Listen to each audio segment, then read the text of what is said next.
I mean, just because we react to something doesn't mean that we are just being shallow and trying to make a cheap buck here. You know, I was like telling the news that they're cheap because they're not the one creating the violence out there. Right? You know what I mean?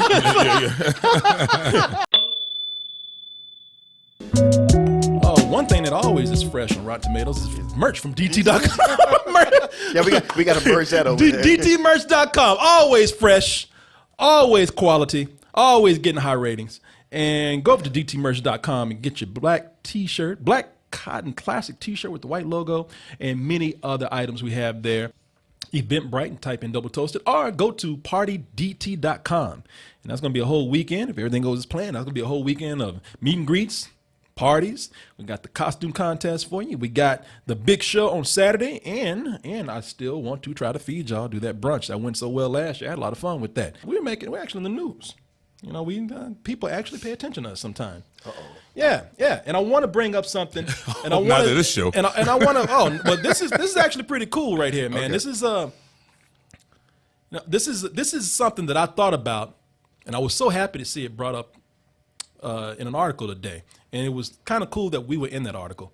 And it all starts with, again, going back to this Logan Paul KSI boxing match that they had. Now, as much as that fight was bullshit, it was it was newsworthy because one, it does have an impact on the history of online entertainment, especially in the areas of online entertainers and YouTubers.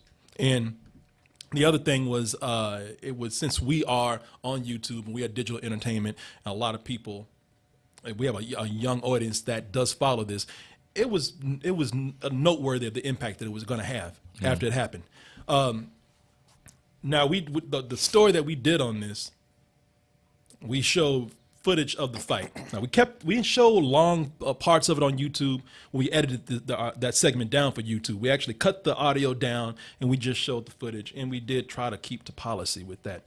And it was taken down last night, about 11 p.m. Monday night, and it was taken down because somebody did a copyright claim on the boxing footage that we put in there.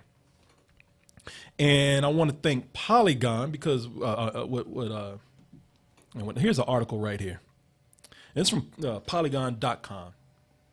And I want to thank Polygon for including us in this article here where it says YouTube Twitch creators cry foul over Logan Paul KSI post-fight copyright strikes, which we did get.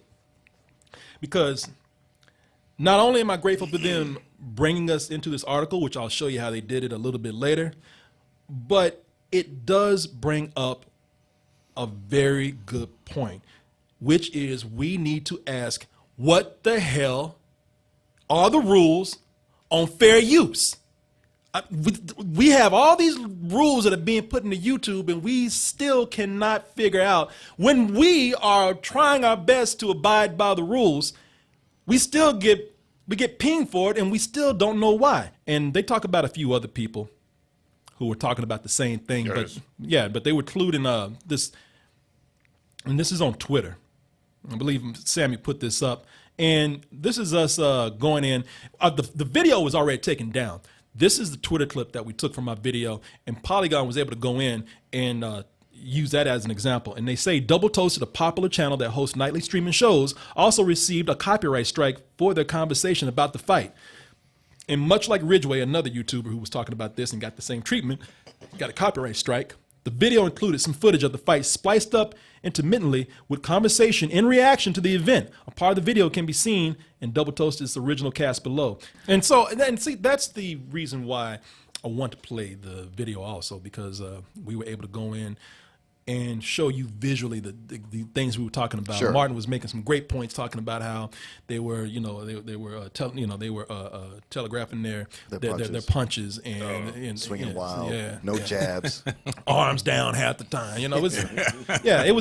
But we tried to do what we thought was allowed. Now, let me also make something clear right now before we go any further here, because I was reading some of the comments here, and I was even saying when I was doing this story that saying that you're a YouTuber now really can take some a negative connotation these days. And we are officially on YouTube, and I like I say, I pretty much make my living on YouTube at this point. So it's it's something where now people look at me and they lump me in with a lot of other people unfairly. Where if you look down, there's some comments here where they kind of say these things. This is not a case of us being an entitled YouTuber, being a crybaby because, I can't steal certain material to use in my reactions.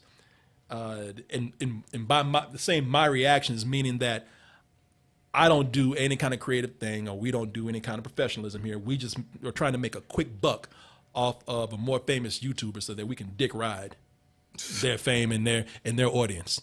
And that is not true. And while some people do that, our shows are professionally produced, and when we take these clips, that is part of us trying to make a professional production for you.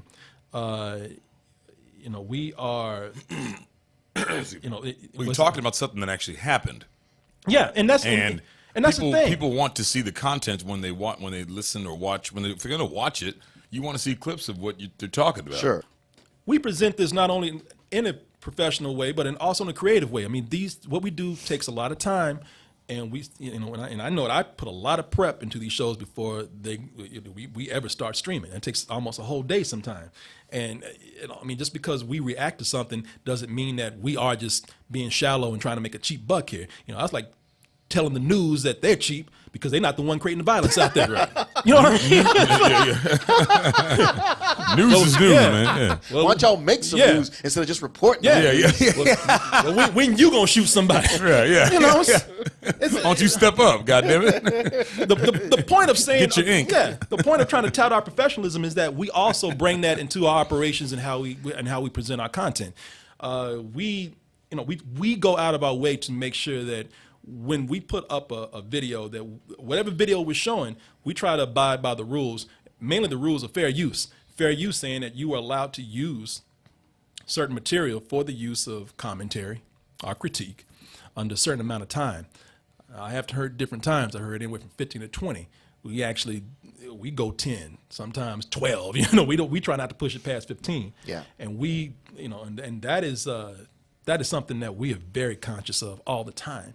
And yet we still get flagged for it sometimes. But when we get flagged for it, a lot of people will come in, and YouTube will tell us, all right, you got flagged for copyright right here. Would you like to dispute this? And we dispute this stuff all the time, and 9 times out of 10 is usually ruling in our favor. Now there is probably reason for debate, but a lot of times we're good. YouTube just came in and yanked that shit off. And fuck around. Okay. Now, you think it was because we were unfavorable about the fight? But that doesn't matter. Sure. It's like I don't know why they just took it off without us being able to dispute it. Right. If we're using this, what is considered to be off limits, on limits for fair use? I thought that fair use was something where across the board, as long as you were keeping this for the purpose of critique and commentary within a certain amount of time, that you were good, and we make an effort to do that. And now we get some things that are pulled and some things that aren't. YouTube still can't decide, because it's all depending on who watches it now, because they actually have people who manually go in and review your content, and they will tell you whether you can monetize it or not, or whether you can have it on there at all. And sometimes it just depends on who you get for that time. I've had things where they said you can't put this on here because you talked about certain things like you talked about violence in the news, or you talked about some sort of social subject or a political subject which advertisers don't want to be involved in. And then some other times they let it go. They let it go. I don't mind the flagging. That's reasonable. But I do mind just something being gone when I don't have a chance to dispute it with some other material. Sure. And it makes me feel like, because that was kind of YouTube's event in a way, that they felt like, well, we have the power to pull this whether we want to or not. And we're not one of the bigger YouTubers out there. I'm glad that a lot of people are giving us attention now, but I realize who we are. I don't have any delusions about that, and I'm very humble about it. I'm glad for what we have. and I hope we can keep growing. But it's just that if you don't have, if you're not one of the huge people out there, then you have no influence on how to ask or tell YouTube how to do this. Casey Neistat is a huge YouTuber, and the guy's one of the. He's his story. I'm not gonna go into him. You know who he is. He's the vlogger, and his content is great. It's creative. It's always thought provoking. It always says something, and it's well produced. And he's talking to one of the heads of YouTube right here. He can have that discussion with them, but it's going to take people like him to have that discussion, and people like us just have to sit back and hope that somebody kind of reaches them. We can get better answers for what's happening. But one of the biggest thing is these bigger YouTubers, yes, they stand to lose money and subscribers and a chip of their business. But smaller people like us, the stakes are higher when those things are taken away. So it's why it takes somebody bigger to maybe try to steer these policies in the right place, in a more defined place. A lot of us are trying to abide by the rules, and we're suffering because I don't think that we're being treated very fairly. It's just I feel like we can get away with being pushed around a little bit because we don't really have a voice. Sure. Believe me, I know some YouTubers who are big who are like, man, I can't even get anything done. But Logan Paul's supposed to be on punishment.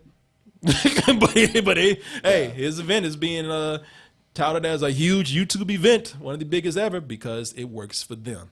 YouTube really is about, they always say we're about inspiring and helping our creators. YouTube is about YouTube. Yeah. Well, yeah, they're going to get their money, and they have made efforts to help some of the smaller people. But we can see when it comes to bigger things like this that it's still a very flawed system. And we, smaller people like us who you've invited to make a living on YouTube, or you've asked to make a living on YouTube, you've encouraged.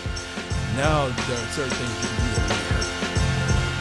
I hope somebody's thinking